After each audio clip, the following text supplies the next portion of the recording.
There's a lot of arguments for God out there, and we've talked about a lot of them on this channel already. But one argument that we've actually never talked about is Plato's argument for God. Now, some of you might be surprised to hear that Plato even had an argument for God, since he lived in ancient Greece, and the ancient Greeks were pagans with a pantheon of gods like Zeus and Poseidon and Apollo. But sure enough, Plato was something of a free thinker, and actually offered an argument for the existence of a being who was surprisingly similar to the God of Christianity and Judaism. His argument began with a distinction between what is and has no becoming, and what is always becoming and never is. Basically, it's a distinction between things which have always existed and which can't change, and things which can change and came to exist at some point in the past. Now, some of us might want to say that everything that exists is in the second category. But Plato doesn't say that, because Plato believed that in order to explain the existence of the world, we needed to posit the existence of a world of unchanging, eternal forms, which, because they're eternal and unchanging, are in the first, not the second category, the category of unchanging, eternal things. The reason Plato thought we needed these forms has to do with something called the problem of universals. The question this problem raises is how we can have two things of the same kind of thing that are nevertheless two different things. To take a basic example, I bet if most of us looked outside right now, we'd see multiple trees. These trees are all different beings, but we call them by the same name, tree. Why, Plato asks, do we do this? By what standard do we say that these trees are all the same kind of thing?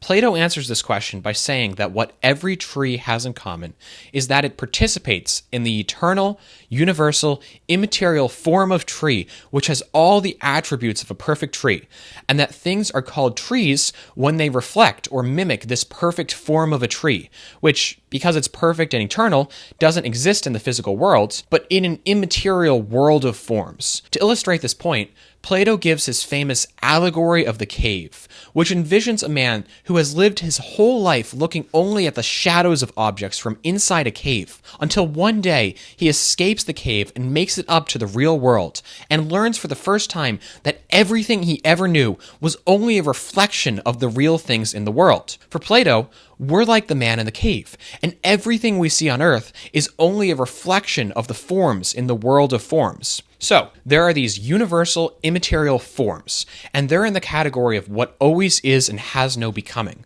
But what about the things we see around us in the physical world?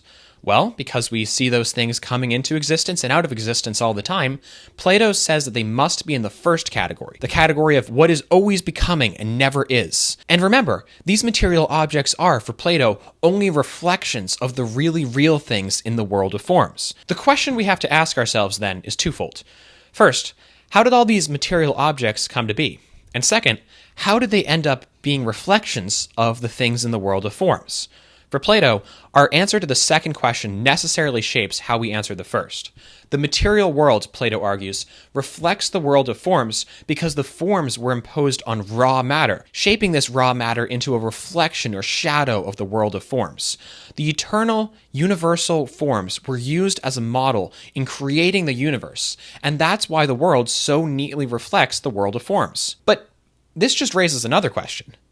What exactly was it that used the forms as a model for creating the material universe? After all, consider what our options here are. Remember, everything that exists, according to Plato, is divided into the two categories of what always is and has no becoming, and what is always becoming and never is. We've already said that the forms are in the first category, and the material world is in the second category. But can either of these be responsible for giving forms to material things? Well, no, since if our answer was the world of material things gave the forms to the world of material things, that would leave us with the paradox of the world needing to both have the forms and not have the forms in order to give the forms to itself, violating the law of non-contradiction.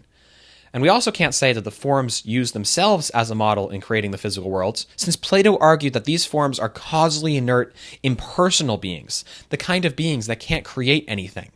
This leads Plato to conclude that there must be a father and maker of the universe, a creator who fashions the forms and nature of his work after the unchangeable pattern of the world of forms. According to Plato, this personal being, who he calls God, is eternal and all-powerful, and therefore capable of using the forms as a model to create everything material. This allows Plato to explain how we ended up with a material world which reflects the world of forms. Now, it's definitely not a perfect argument, and we'll get to some problems with it in a second. But first, think about just how much Plato got right here. As we just saw, Plato argues that there must be a single, immaterial, personal God to create the world and everything in it. Think about how unlike the religion of ancient Greece that is. The Greeks didn't believe that their gods were singular or immaterial or, for that matter, creators. They believed in many gods who were made out of the same matter as the rest of the world and who only ruled over the world without actually creating it. This makes Plato's God way, way closer to the God of, say, Christianity or Judaism than to the gods of his Greek contemporaries. Second, think about how this argument actually kind of prefigures some later arguments for God. Plato's distinction between what always is and has no becoming, and what is always becoming and never is actually surprisingly reminiscent of a distinction Aristotle made between changing objects and unchanging ones, which formed the basis for his famous argument for motion. On top of that, the way that Plato seems to talk about creation as something that happened at some point in the past seems kind of similar to William Lane Craig's Kalam cosmological argument, which argues from the fact that the universe had a beginning in time to the conclusion that God must exist. So, there's definitely some good in Plato's arguments. Now let's talk about the bad. First, let's address the elephant in the room.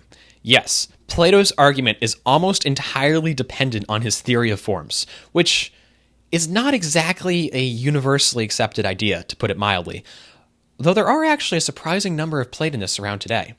But if you happen to be unconvinced by the idea that there must be a realm of immaterial, universal, causally inert forms, then maybe this argument won't be the most convincing for you. But I think there's a bigger problem here, at least for anyone hoping to use this argument as a complete argument for God. Notice how Plato concludes that God created the world using the world of forms as a model. This means that God is actually limited in what he can create by the world of forms, meaning he's not actually all-powerful in the Christian sense, and meaning also that God is, in a way, lesser than the world of forms. It's like if there was a contractor who was entirely limited in what he could build by the set of blueprints he had. Those blueprints would actually be more important to the construction and design of the building than the contractor is. So look, Plato's argument is definitely not a perfect demonstration of the existence of a classical theistic God. But it's a good starting point for thinking about other arguments, and it's still a really interesting historical anomaly. I want to be careful not to overstate my case here, but isn't it really, really curious how one of the greatest philosophers of all time, using nothing but his own brain, with little to no contact with any monotheistic religions, was able to arrive at the conclusion that there must exist a being much more similar to the Judeo-Christian God than to the gods of his own culture? At the absolute least, I think they should put to rest the old atheist slogan that there is just as much reason to believe in God as to believe in Zeus or Poseidon or Apollo. Plato, at least, didn't seem to think that was true. But whatever you think of the merits of this argument, I hope you've enjoyed this video. Thank you for watching, and God bless.